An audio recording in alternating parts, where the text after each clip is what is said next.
Welcome back to Freedom Fridays. In this episode of Freedom Fridays, we're continuing our study on hurts and God's healing, and we've been talking about marriage and marital discord with Lee and Melissa Lennox, and so we're going to get back into that discussion now. If he is giving himself up for her, which by the way is actually mutual submission, because he's giving up his ideas and his thoughts and his desires for what she needs. That's what love is, right? Yep. And just as Christ did that for us. Do you think Christ wanted to go to the cross? Well, in Garden of Gethsemane, it didn't look like it. Humanly speaking, no. Yeah. But yeah, I mean, obviously speaking, he yes. did because of his plan, Yes. in eternity past. But, he's not a sadistic God, No. He's not masochistic. He wasn't just looking for pain and excruciating pain beyond comprehension. Right. And even worse, we talk about the pain of the crucifixion, but I think the worst pain was actually the separation of the Godhead Yes. at the time when the Father turned away. And that's, again, a discussion for another day. Yep. But if we are giving ourselves up for our wives,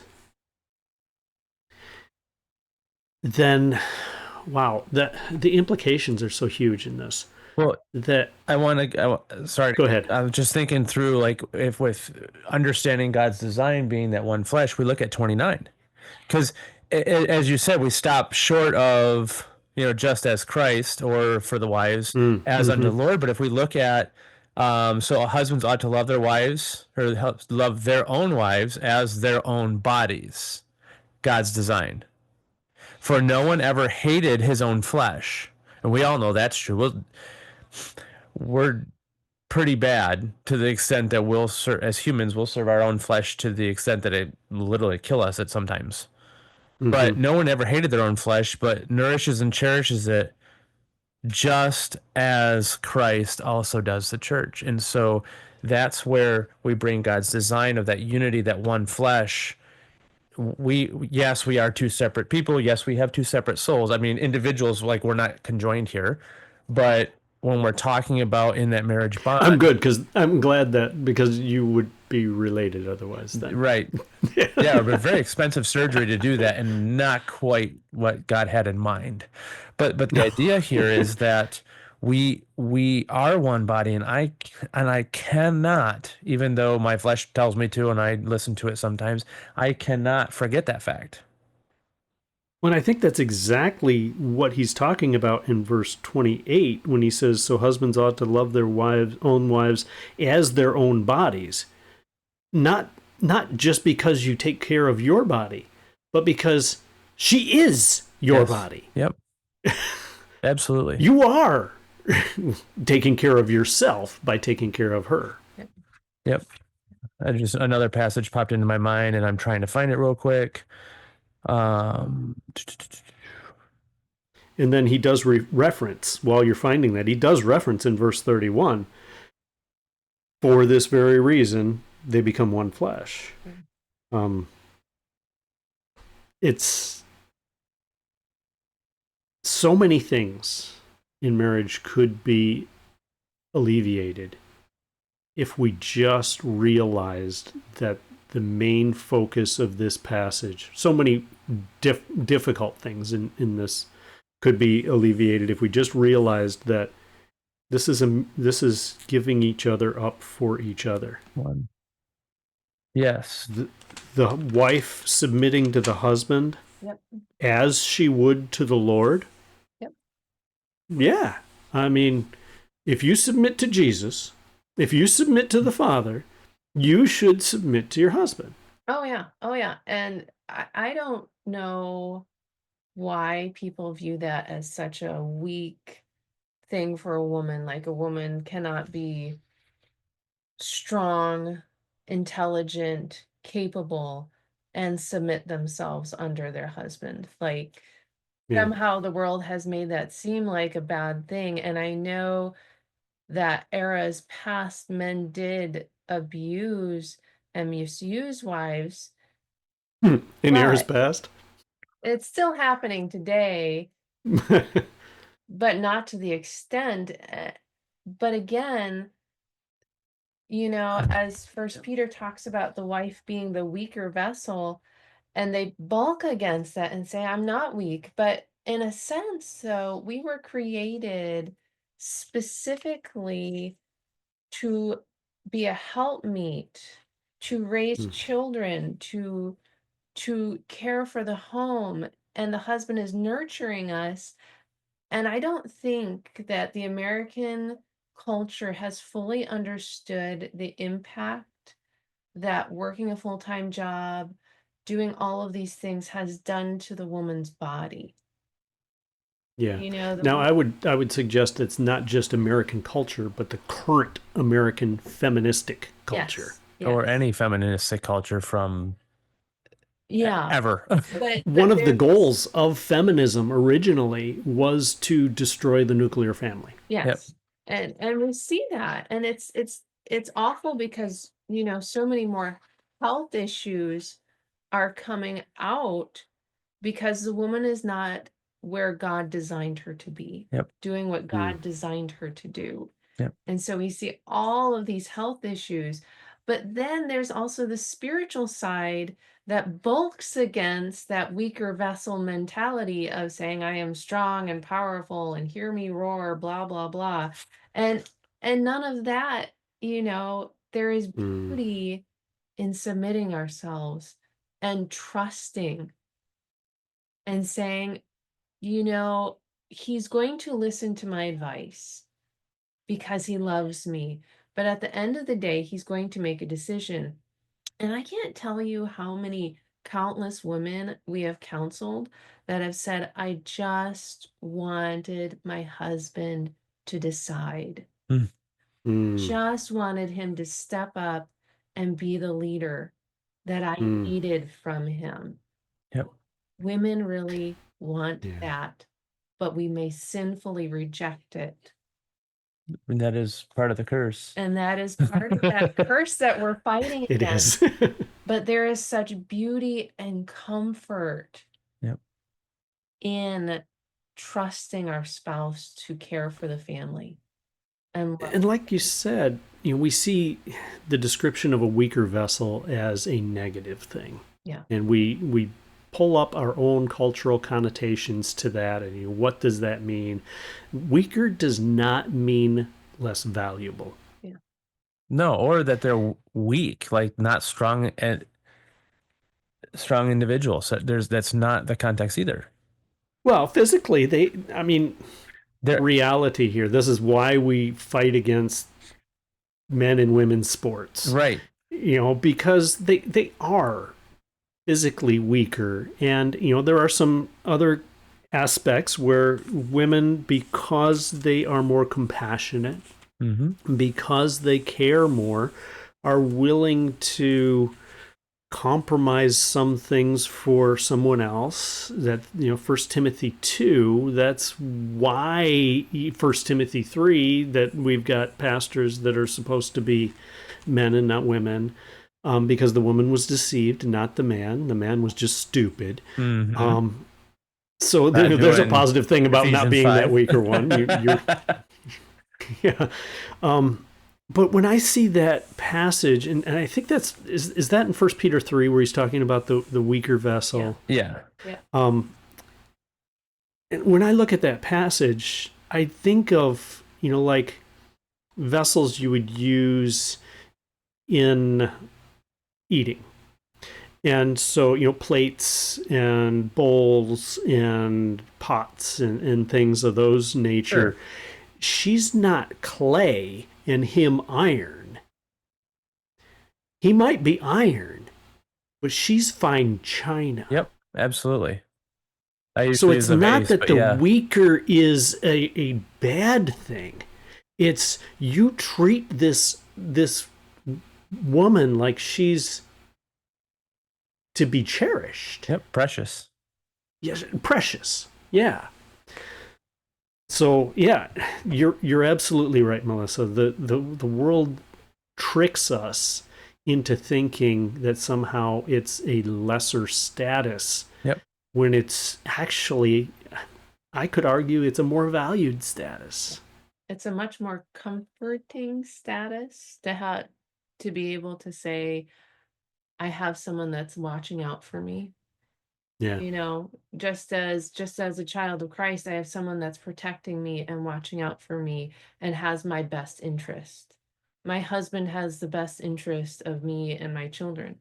When he is making a decision, he puts everything out on Excel to make sure everything is exactly as it's supposed to be. I can trust that he is going to make sure that everything lines up just so that my family, my children, myself can be comfortable and confident in the winters that will come. Yep. You know, that's beautiful as God designed it to be.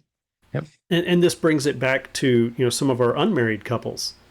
As they're thinking about marriage and such, if you don't think that that man has your best interests at heart with every decision that he wants to make, then by all means don't marry them. Right. Yep. Absolutely.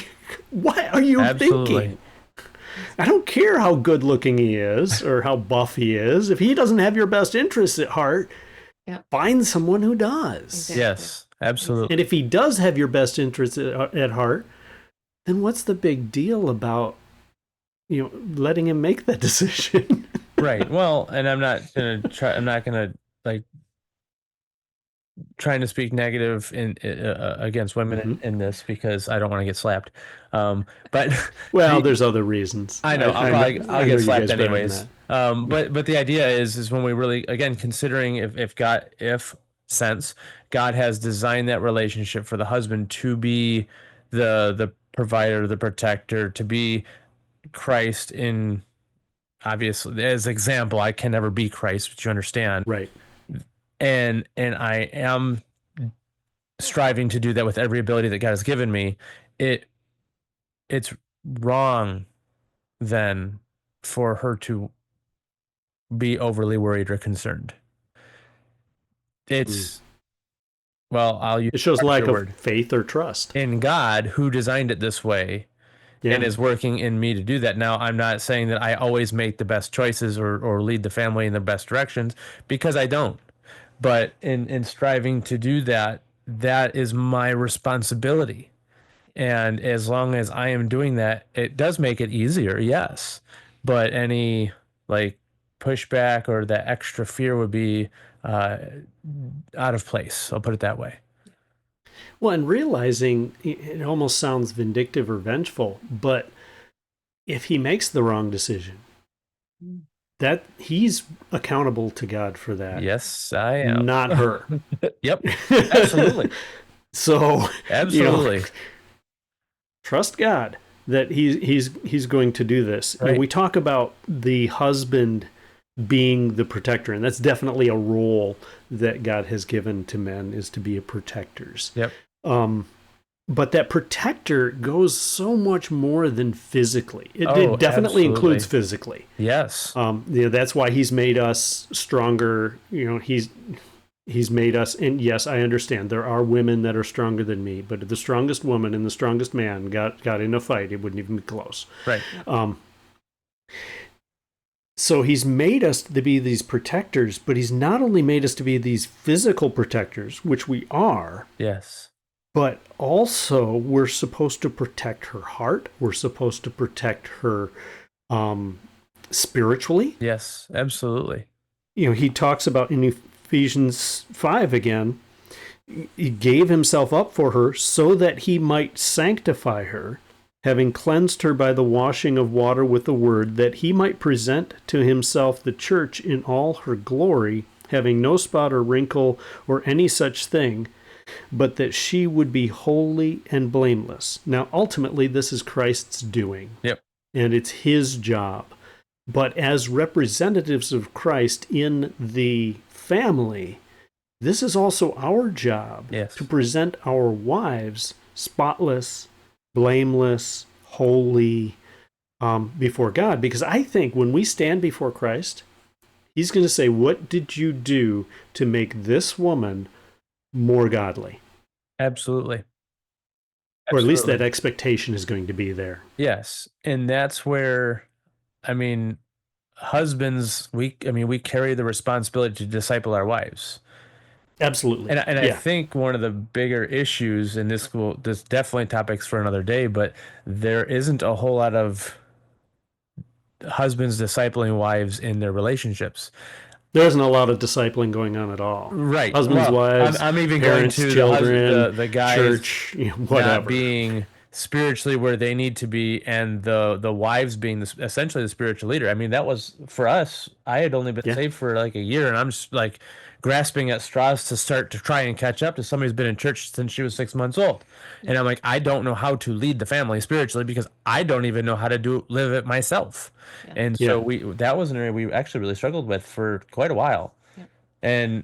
And God worked through all that, obviously, but Yeah. again, it comes back to the responsibility on my shoulders to make sure that she is growing, that she is spending time in the Word. Now, I'm not like a dictator schedule and say, well, you have to do this reading plan and you have to do these things. No, I just want to, hey, how are you doing? How spiritually, how is your heart this week? I mean, obviously the not the flesh side of it, because that's not what we're at, but Yeah. how is your relationship with God growing and how can I help? And, hey, let's sit down and let's study through Yeah. Ephesians, or let's study through Colossians, or let's study through, whatever book of the Bible you want to go Yep. through. And pray. Heck, if you really want to make it fun to start with Song of Solomon, but then move on to something else. Or don't for a while. No, I'm kidding. But yes, and then pray. I mean, those times that communing with God, if you will, reading His Word and praying, we ought to be doing that together. And it should not be to where the wife's like, "Hey, I would really like to pray with you today. Hey, I would really like you to step up and do your job."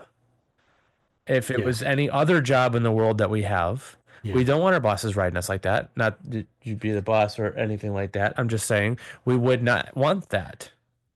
So why would we do that here?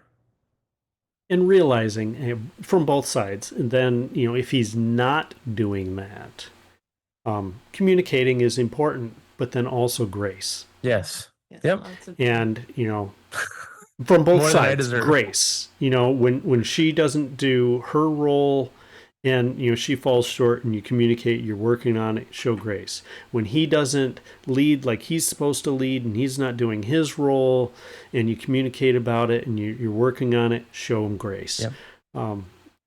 That would go so far. I mean, that one statement could probably, taken and actually used, could probably fix most marital Oh, problems. absolutely. I mean, for one of my exercises that we do with couples is I'll draw a circle and I'll Yes. have the people write in that circle what portion they think their spouse is the problem and which portion of the pie, if you will, is theirs. And I tell them, I say, you draw it. One person was brutally honest, and like they had maybe an eighth of that pie slice, and the rest was their spouse. And I said, you are so focused on what your spouse isn't doing, and you're not focusing on what you are doing. And even if we look at Ephesians 5, where it says the husband is supposed to love your wife, and you're focusing on what your husband is not doing, and you're pointing that out all the time, and you're never looking at what God has called you to do, Yep. what you're supposed to be doing as a spouse, to love and submit and cherish and care. We're just dooming the marriages at that point when all we're doing is focusing on what the other spouse is supposed to give us Yeah. and not what God wants us to be doing. Yep. We forget to take the log out of your own eye before trying to take the splinter out of your spouse's. Yeah. Yeah. Oh, yeah. Absolutely. Absolutely. And forgive. Yeah. Yes. Forgiveness is huge. So talking about the wives a little bit and their role, there it says in Ephesians 5:23, for the husband is the head of the wife as Christ is the head of the church, he himself being the savior of the body. But as the church is subject to Christ, so also the wives ought to be to their husbands in everything.